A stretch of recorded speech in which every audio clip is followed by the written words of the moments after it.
नमस्कार मित्रांनो, आज आपण पर्सेंटेज या चॅप्टरमधील एक महत्त्वाचा प्रश्न पाहणार आहोत। हा प्रश्न स्पर्धा परीक्षेत नेहमी विचारला जातो, म्हणून हा प्रश्न तुम्ही शेवटपर्यंत नीट समजून घ्या। तर प्रश्न असा आहे, जर एका शहराच्या लोकसंख्येची वाढ 20,000 वरून 25,000 झाली तर त्याच्या वाढीचे प्रमाण किती? मुंबई पोलीस 2024च्या परीक्षेत हा प्रश्न विचारला होता।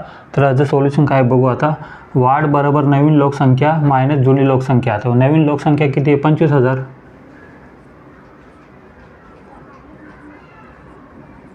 मायनस जुनी लोकसंख्या किती? 20,000। 25,000 मधून 20,000 गेले, किती राहिले? 5,000। म्हणजे लोकसंख्या किती वाढली? 5,000ने वाढली। पण आपल्याला वाढीचे प्रमाण विचारले, तर वाढीचे प्रमाण बरोबर काय असणार आहे?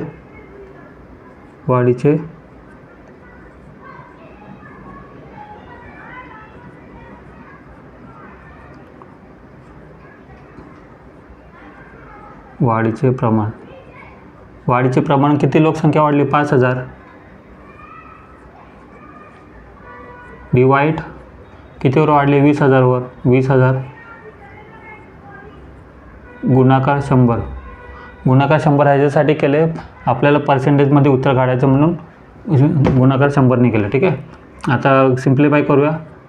शून्याला शून्य, शून्याला शून्य, वरचे 3 शून्य कॅन्सल झाले, खालचे 3 शून्य कॅन्सल झाले आणि अजून एक शून्य उरला, हा कॅन्सल झाला। आता सिम्पली 2 बे एक बे, बे पंचे 10, 5 5 25। उत्तर काय आलं आपलं? 25%। मित्रांनो, हा प्रश्न जर तुम्हाला समजला असेल तर कमेंटमध्ये हो नक्की लिहा आणि अशाच प्रश्नासाठी चॅनलला लाईक आणि शेअर नक्की करा।